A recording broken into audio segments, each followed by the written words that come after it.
Maaari bang magsitayo ang lahat? Maaari ko bang tawagin, sir, para pamunahan ang panalangin natin ngayon? Oh God, Almighty, look us thy loving children, offering thee today our works and studies.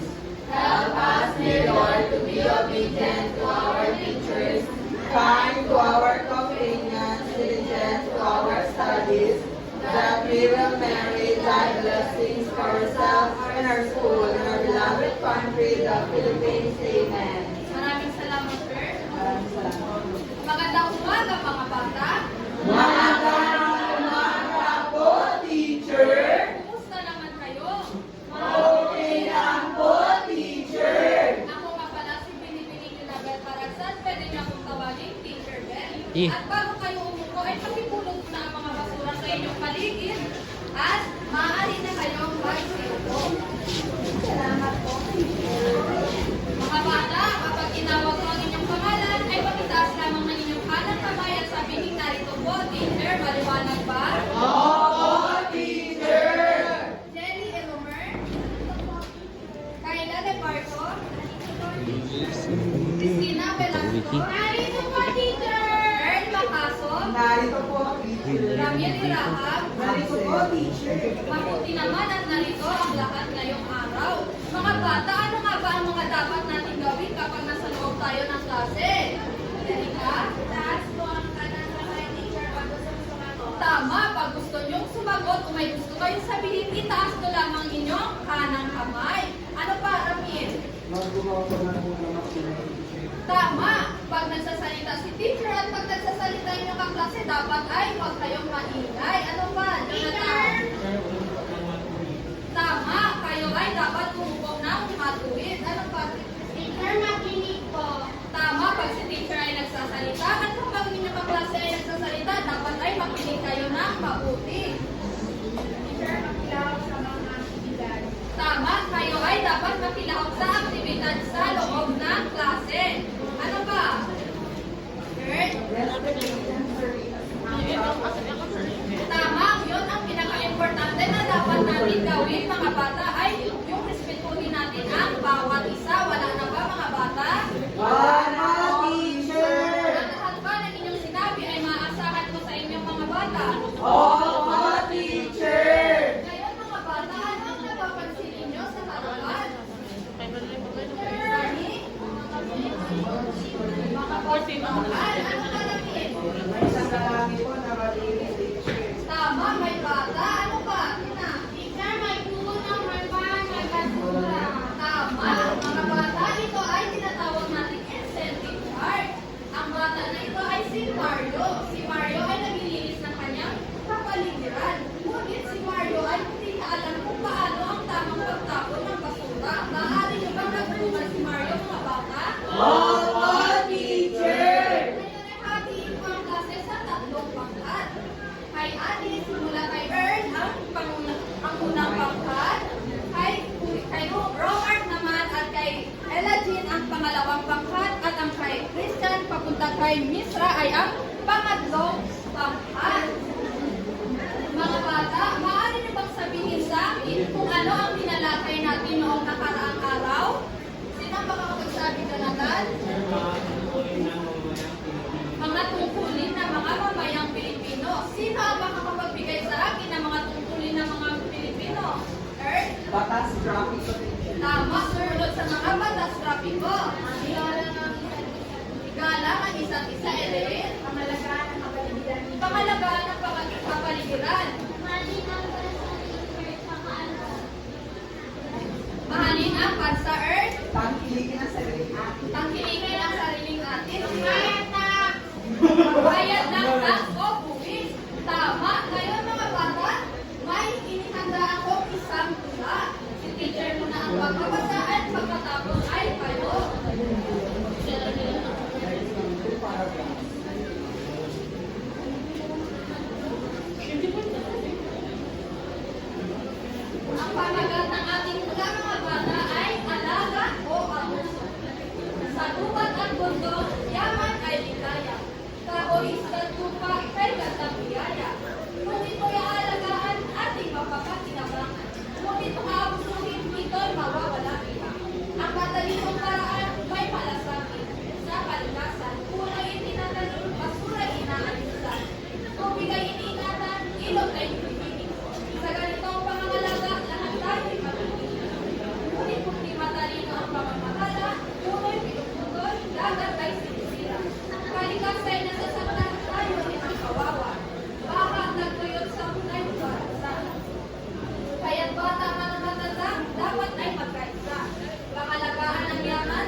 Ilog ay linisin. Tama. Ano kaya ang mga di matatalinong paraan ng pangasiwa ayon sa iba?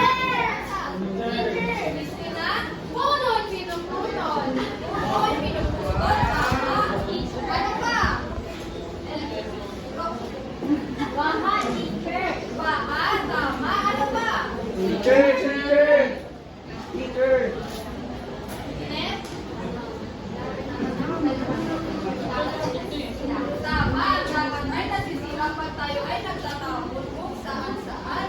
Mga bata, ako ay may hinanda na aktibidad para sa inyo. Ito ay mayroon akong mga larawan. Ang gagawin nyo lamang ay ididikit nyo ito kung saan ito nabibila. Katulad.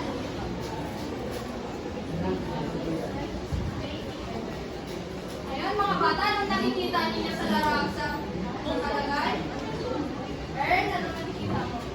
Dalawang form po, teacher. Tama, may nakalagay na nakakabuti o nakakaminsala. Pag sinabi natin nakakabuti, ano kaya ito mga bata? Anong ibig sabihin nito? Gawin ang nakakabuti para sa kalikasan. Tama. Kapag sinabi naman natin nakakaminsala, anong ibig sabihin nito? Kaya, tama, ito ay nakakasira. Ngayon, itidikit nyo itong larawan kung saan ito nabibila, kung ito ay nasa nakakabuti o nakakaminsala. Sino ang nais sumagot? Mga bata, ako na. Teacher! Tristan, sandali lang, mga bata. Teacher, gusto ko kasi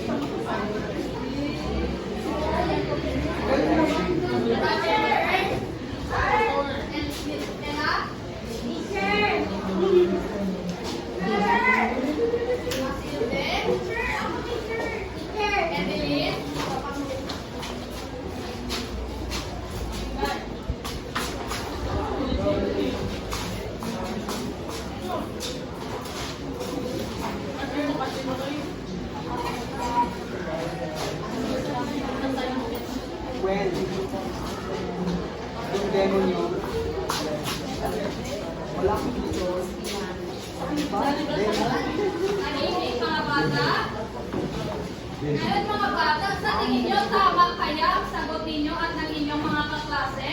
Opo, teacher! Ay, tingnan natin, may larawan akong inihanda dito. Mga bata, ano kaya ang nakikita nyo sa larawan? Daniela? Banawi Tereses, ano kaya ang nakikita ninyo? Ang napapansin ninyo, ano kaya? Para po sa akin, teacher, hagdan-hagdan pala yan.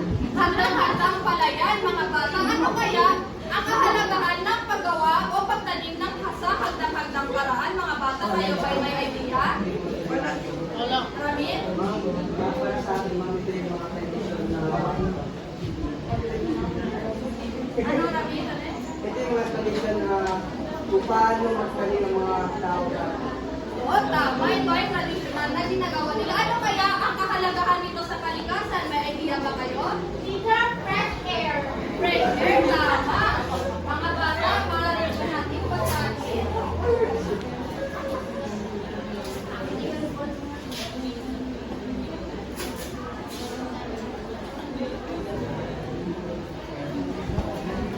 Mga bata, meron tayo itong madalinong pamaraan ng pangangasiwa. Basahin nga ang unang dulo. Gawin ang hagdan-hagdan pagtanim Upang mabasa ang pagbuo ng lupa. Mga bata, ang pagtanim sa hagdang-hagdang paraan, ito ay nagpapatigil ng pagbuo ng lupa at nakakaiwas din ito sa mga sakunan tulad ng landslide at pagbaha. Ito mga bata, anong napapansin ninyo? Teacher! Teacher, nagtatanim ng puno. Nagtatanim ng puno. Sa tingin nyo mga bata, saan kaya sila nagtatanim ng puno? Sa dagat ba, Ramin? teacher sa kabundukan. Sa kabundukan, tama. Ano kaya ang kahalagan ng pagtatanim ng puno?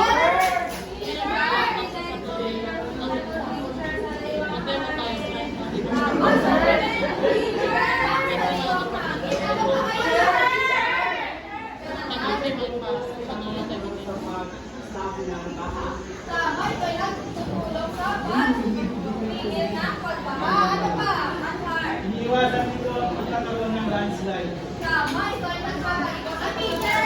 Ang landslide, mga bata. Maaaring pagbasahin natin ang pangalawang step. Magtanim ng mga puno sa mga bundok at maging sa kakateng lote. Mga bata, ang kahalagahan ng pagtatanim ng puno sa mga bundok o kahit sa mga bakanteng lote, ito ay maganda para sa ating kalikasan, sa ating mga tao at para sa mga hayop sapagkat ang puno ay nagbibigay sa atin ng mga produkto, mga kinakain natin katulad ng Albert. Prutas puro. Tama, utasan ang mga hangin ng saliwa, mga bata. Ngayon, ano naman kaya ang napapansin ninyo sa pangalawang larawan na ito? Teacher, nagtatanim mo ng Tama, ito ay nagtatanim. Ano kaya ang paraan ng pagtatanim niya, mga bata?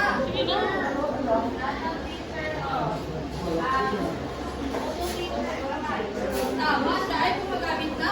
Oo. Ano kaya ang tawag dito? Ito ay chemical na pagtatanim o ano? Organic. Tama, ito ay organic o pagtatanim. Ang ating pagbasahin mga batang pangatlong ulit. gumamit na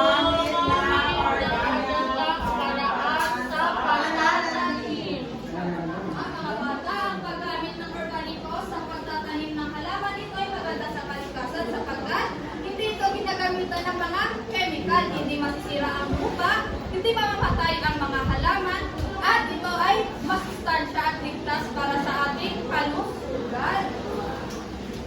Sunod mga bata, ano kaya ang napapansin ninyo sa larawan? Madami yung napapansin.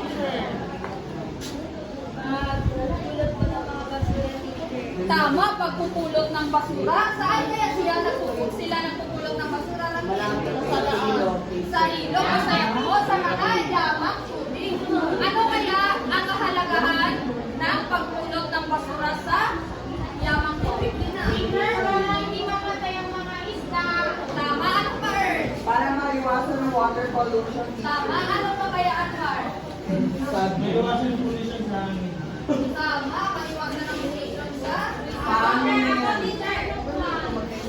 mga bata, ang pagtulot, pagpanatili ng malinis na lahat ng patubigan, kanal, ilog at dagat ay maganda para sa ating kalikasan para hindi tayo magkaroon ng water pollution, hindi mamamatay ang mga isda o mga lamang dagat. Tama. Mga bata, sino ang makakapagsabi sa akin kung ano ang 3 arts? Magbigay ng isa lang. Ano ba ito? Priyas o bilugo ng libros. Reduce. Tama, reduce. Ano pa? Recycle. Tama, ano pa? Reuse. Tama, mga bata. Sa tingin nyo, sa tatlong arts, saan kayo ito nabibilang? Reuse.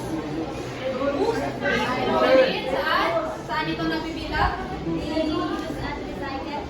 Pwede. Saan pa? Ramin? Reuse o reuse. Tama, ito ay nabibilang sa reduce. Mga bata, maaari ba ang sabihin kung ano ang reduce? Ang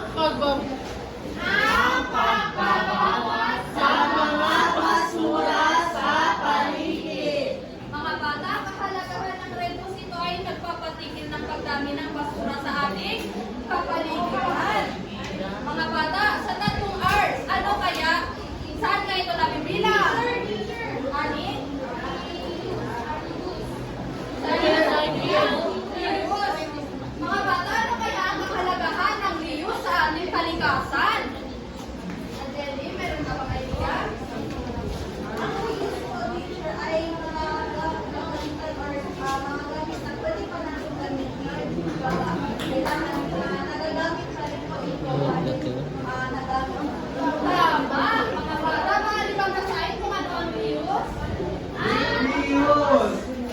Ang maaaring gawin sa mga bagay na patapon na ngunit maaari pang magamit. Pagpunin.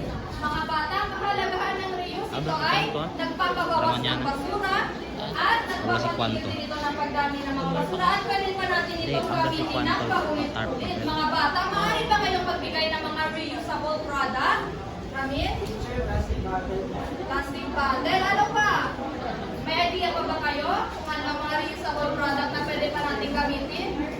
paper. Pati na? Papel, tama. Ano pa, Eladin? Tama, cardboard. Yun ang mga pwede pa natin gamitin. Sa 3 hours, mga bata, saan kaya ito nabibilang? Eladin? Recycle. Ano kaya ang kahalagahan ng recycle sa atin? Halika, sa lapit. Ang recycle po ay isa sa mga nag-bar po na ito ay ang isa ko kasi isa na lang pag-receive na sa isang mga Tama. Maaari mo pa ba akong bigyan ng mga iba pang recyclable material, mga bata? Hindi na, maaari ka ba magbigay ng mga isang upuan? Tama, sa anong gawa? Anong parating? Papel po, teacher. Papel, anong klase produkto kaya mabubuo sa papel? Mabubuo lang ng pag-drawing ng facility board sa mga papel o mga project. Tama. Pwede ba basahin ang recycle, mga bata?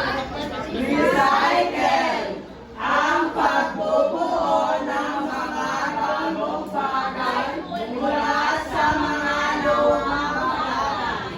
Mga bata, ang kahalagahan ng recycle, ito ay bukod sa nagpapabawas ito ng mga basura, nakakabuo pa tayo ng iba pang produkto galing sa mga lumang bagay na meron tayo. Ngayon mga bata, anong napapansin ninyo dito sa larawan? Ano, Eladin? Sinusunog ang basura. Anong klaseng basura kaya ang sinusunog dito, J-Lord? Plastic. Tama. Ano kaya ang masamang epekto ng pagsusunog ng plastic, Roelyn? Air pollution, teacher. Air pollution. Ano pa, J-Lord?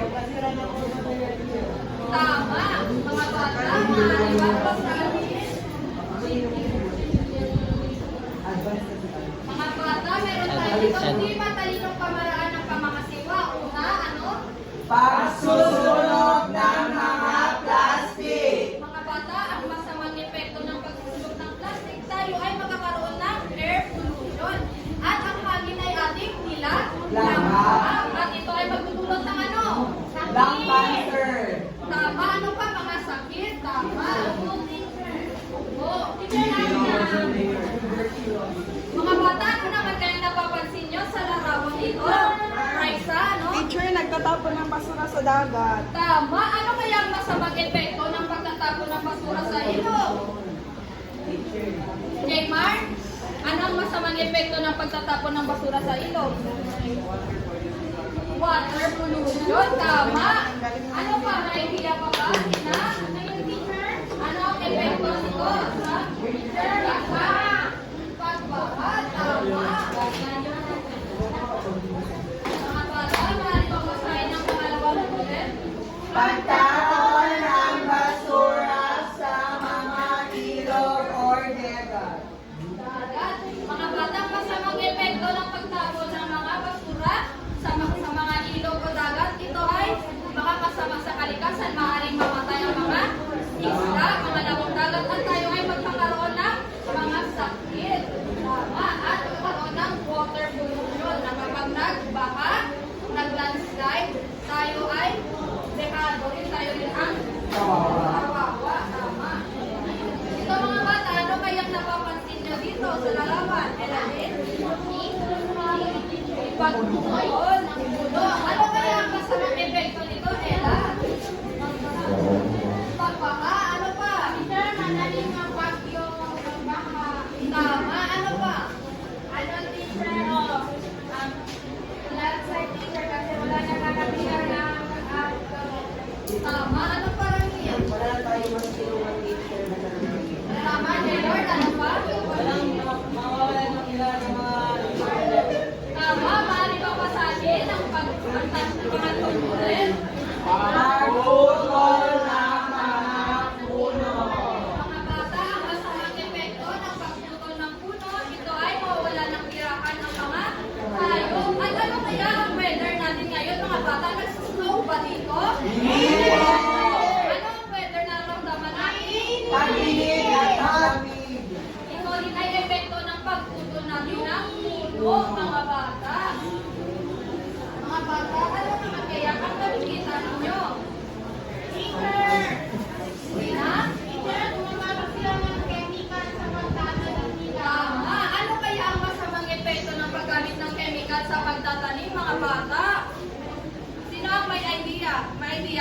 natin? Para sa akin po, yung mga in-experience na galing sa Palo or mga experiment na talaga po. Tama, mali pang basahin ang pang-apat na bullet. Paggamit ng sobrang chemical sa pagtatanim. Mga bata, ang paggamit ng sobra-sobrang chemical sa pagtatanim, ito ay makakasira sa lupa, sa mga halaman o sa mga produkto na kung ano ang binibigay ng mga halaman at makakasama din ito sa kalusugan sapagkat naapektuhan ang kalidad ng pagkain. Mga bata, ano naman kaya napapansin niyo sa larawang ito? Owelin? Gamit ko ng dinamita. Tama. Ano kaya ang masamang epekto nito, Fatima? Teacher, ang masama yung epekto nito kasi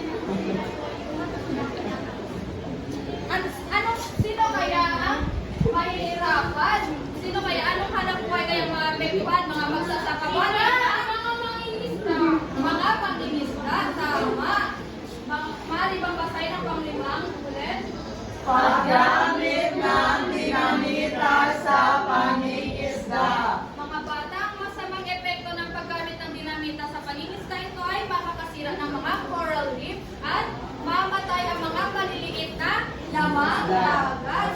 Naintindihan ba mga bata? Opo, teacher! Ngayon may dalawang larawan dito at ang gagawin ninyo ay bibigyan nyo ng kahulugan. Mauna tayo sa pangkatisa.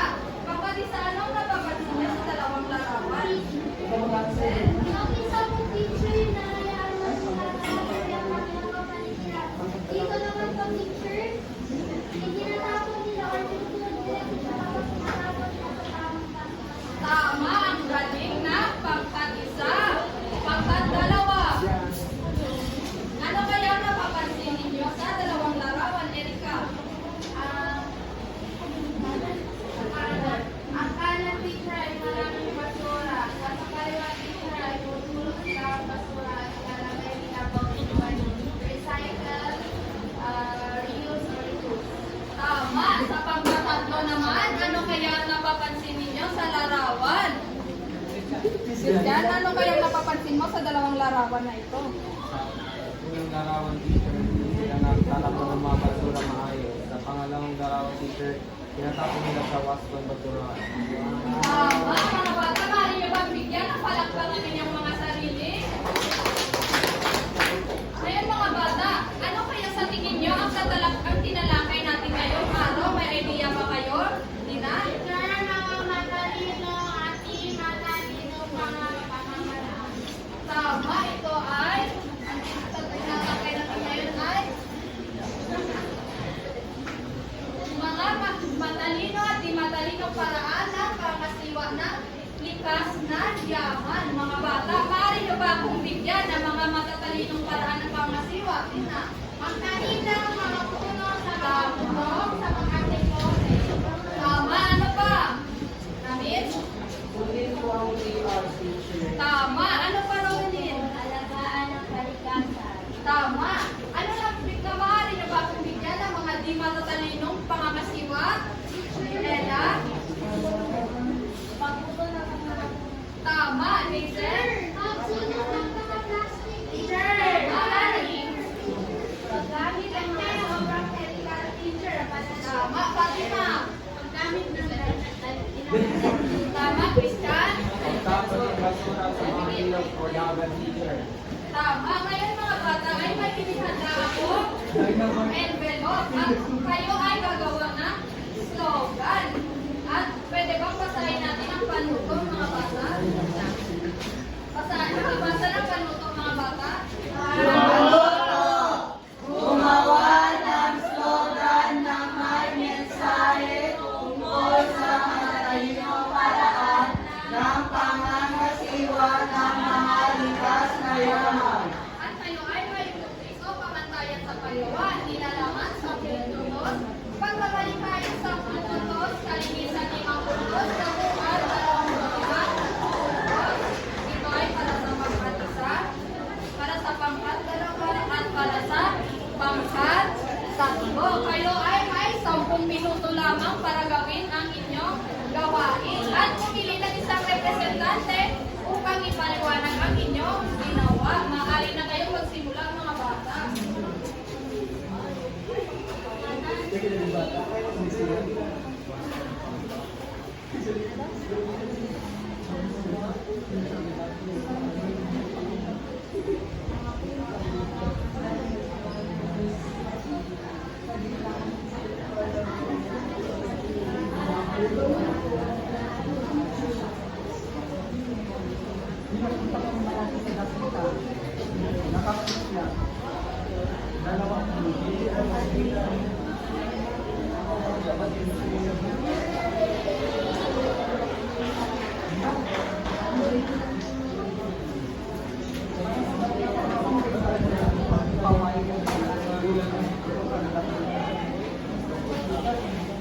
Tapos na ba mga bata? Huwag kayong maingay.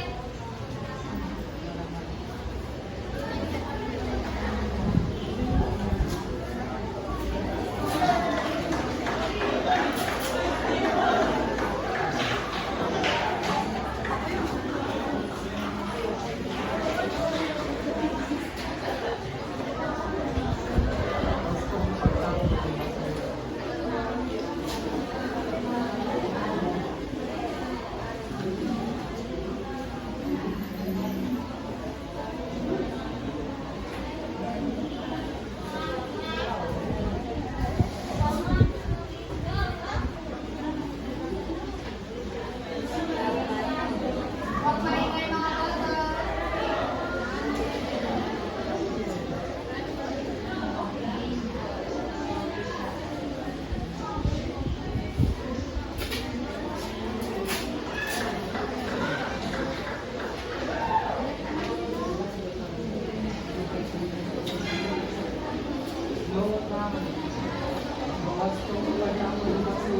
Dapat tuladan. Magaling. Ang unang natapos ay ang pangkat dalawa. Ang pangkat isa. Tapos na din. Magaling. Tapos na ba ang pangkat tatlo? Tapos na. Ngayon, maaari ba natin parinig ang pangkat isa? Pangkat isa, maaari na ba natin paliwanag ang inyong ginawa? Hapon sa lahat. Ang aming slogan ay ang tanim ng punong halaman upang mapanatili ang kaligtasan. So ay tumatalakay ito sa ating pagpapahalaga sa ating kaligtasan sa pamamagitan ng pagtanim ng mga puno. Paano naman sa pangkat tatlo? Maaari pangkat dalawa, maaari niyo bang ipaliwanag ang inyong ginawa? Tina? Tina yan, Tina. Maganda na. Teacher, ito yung amin. Mga puno ay alagaan para sa kinabukasan. Anong bakterya ang inyong napili? Teacher, dapat natin alagaan ang mga puno. Kasi pag hindi natin alagaan, teacher, wala tayong puno. Tama. Pangkatatlo, maaari niyo bang ipakita sa klase at ipaliwanag ang inyong ginawa?